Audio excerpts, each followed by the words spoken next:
Hello students, आज हम लोग मुद्रा के बारे में पार्ट 3 में मुद्रा के महत्व के बारे में चर्चा करने जा रहे हैं। आप लोग जानते ही हैं कि आधुनिक युग मौद्रिक युग है। कोई भी आर्थिक व्यवहार, आर्थिक क्रिया मुद्रा के बिना संभव नहीं है। प्रोफेसर डे ने भी बताया है कि मुद्रा इतनी महत्वपूर्ण और सार्थक हो गई है कि मुद्रा के कार्यों और दुष्कार्यों का अध्ययन ही अर्थशास्त्र के अध्ययन का प्रमुख अंग बन गया है।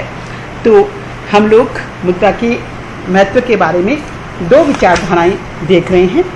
पहली चीज़ है परंपरावादी विचारधारा और दूसरी चीज़ है केन्जियन विचारधारा, और तीसरी चीज़ और देख रहे हैं वो मौद्रिक अर्थशास्त्रियों की विचारधारा। तो सबसे पहले हम परंपरावादी विचारधारा देखते हैं।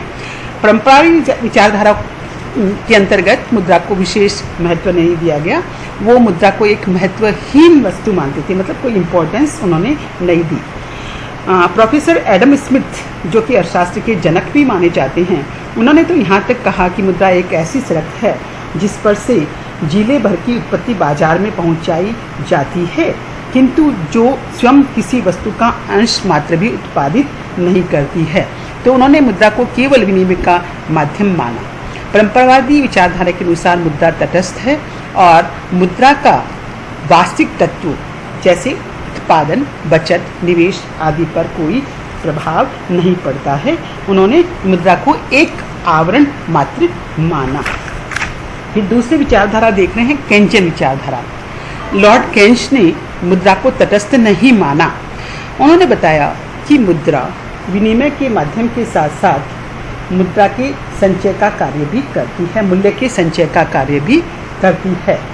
तो उन्होंने बताया कि मुद्रा की मांग और पूर्ति में परिवर्तन होने से क्या होता है, ब्याज की दर में परिवर्तन होता है, और ब्याज की दर कम होने पर अन्य बातें समान रहने पर निवेश बढ़ जाता है, और निवेश बढ़ने पर राष्ट्रीय आय, रोजगार, आय, उत्पादन सब बढ़ते हैं। और इसने यही नहीं, आर्थिक समस्याओं के समाधान के लिए भी मौद्रिक नीति को विशेष महत्व दिया है। फिर तीसरी जो विचारधारा है वो मौद्रिक अर्थशास्त्रियों की विचारधारा है। मॉनेटरिस्ट जो व्यू है वो हम लोग देख रहे हैं। मौद्रिक अर्थशास्त्रियों में जैसे प्रोफेसर फ्रीडमैन ने ये बताया कि केवल राष्ट्रीय आय को बढ़ाने में ही मुद्रा का महत्वपूर्ण योगदान नहीं है, अपितु देश की विभिन्न समस्याओं का समाधान करने में भी मौद्रिक नीति महत्वपूर्ण भूमिका निभाती है। ये अर्थशास्त्री मौद्रिक नीति को विशेष महत्व देते हैं।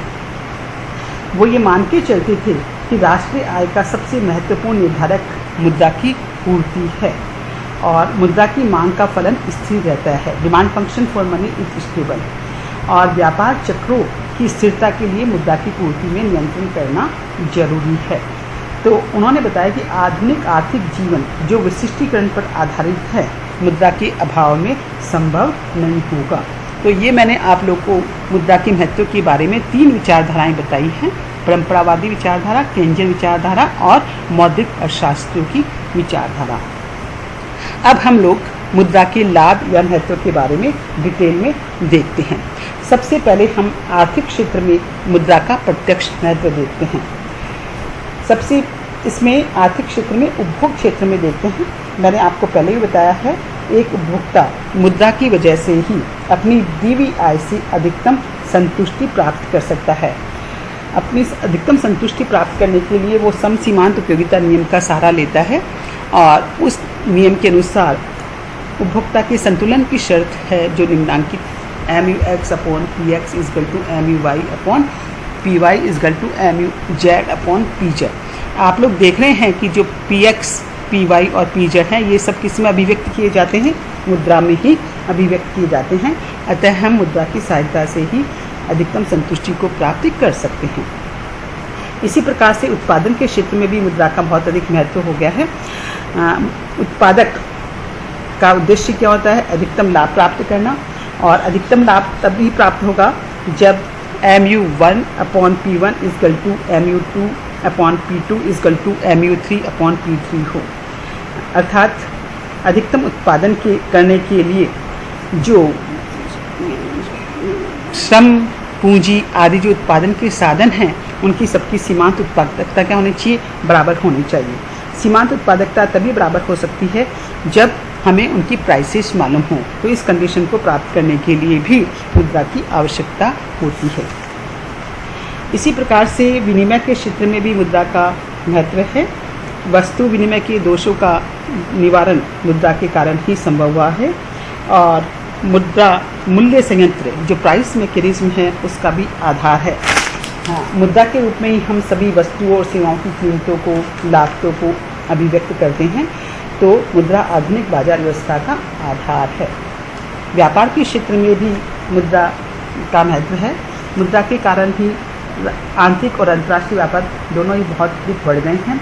वस्तु विनिमय की कठिनाइयाँ दूर हो गई है, और मुद्रा के कारण ही श्रम विभाजन, विशिष्टीकरण आदि संभव हुआ है। वितरण के क्षेत्र में मुद्रा के कारण राष्ट्रीय आय में से उत्पादन के साधनों को उनका कंट्रीब्यूशन आसानी से दिया जा सकता है। लगान, ब्याज, मजदूरी, ये सब मुद्रा के रूप में ही दिए जाते हैं। इसी प्रकार से राजस्व के क्षेत्र में भी मुद्रा का महत्वपूर्ण योगदान है। सार्वजनिक आय के जो प्रमुख सोर्सेज हैं, कर, ऋण, घाटे का बजट, ये सब किसमें, मुद्रा में ही प्राप्त किए जाते हैं। इसी प्रकार से सरकार अपने आर्थिक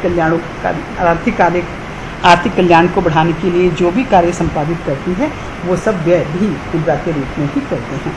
पूंजी निर्माण भी मुद्रा के कारण ही संभव हुआ है, क्योंकि बचत और निवेश ये दोनों क्रिया ही मुद्रा के रूप में की जाती है।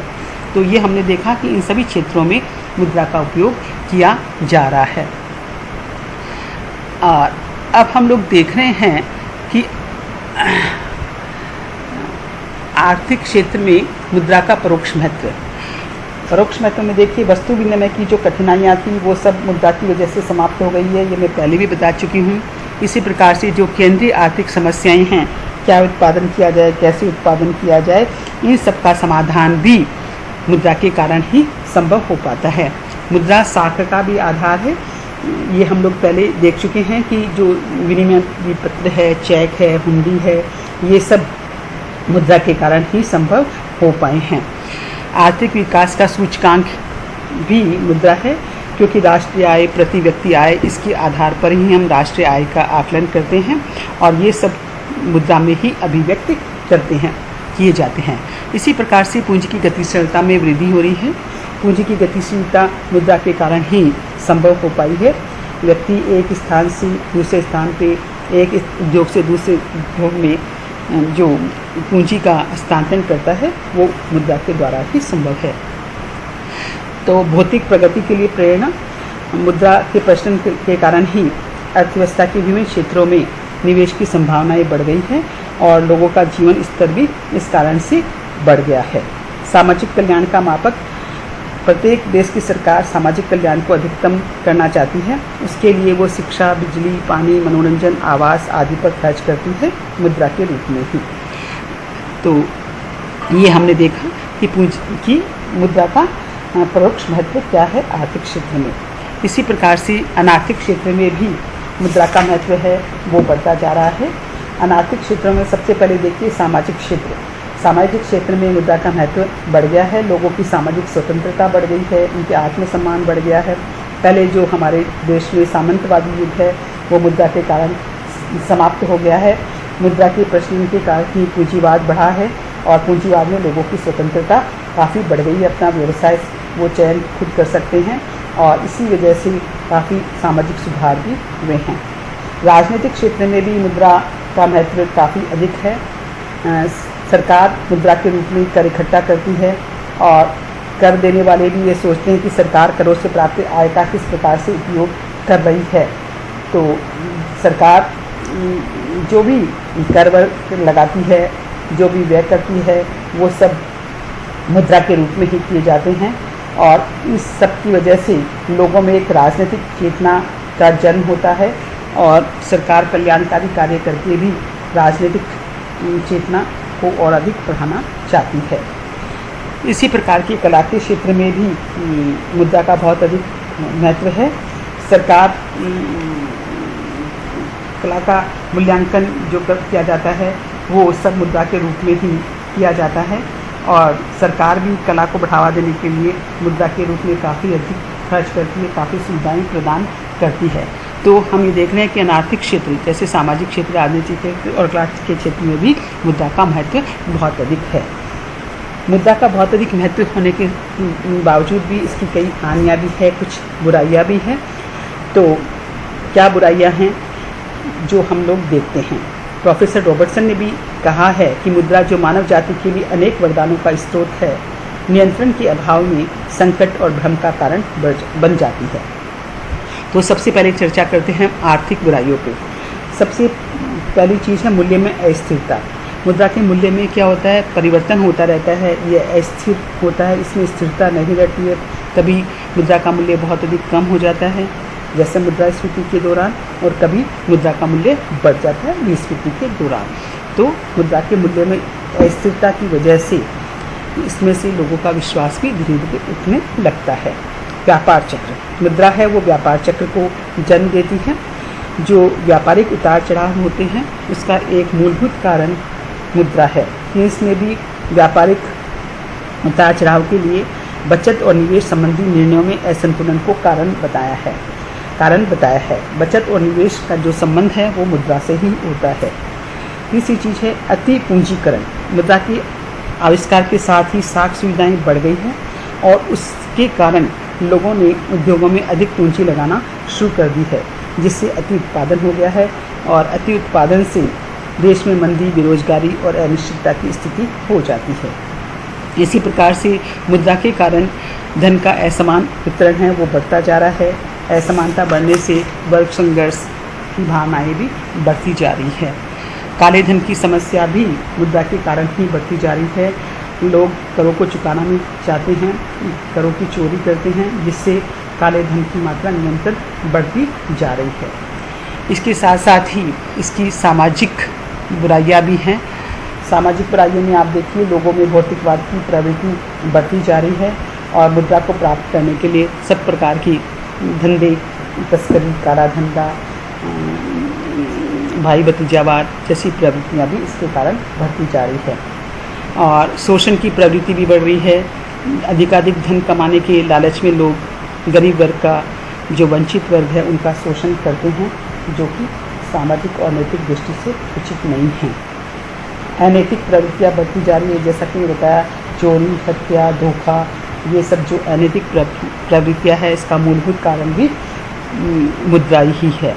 तो इसके साथ ही मुद्रा के कारण कई बार राजनीतिक अस्थिरता भी आ जाती है, क्योंकि मुद्रास्फीति यदि ज़्यादा हो गई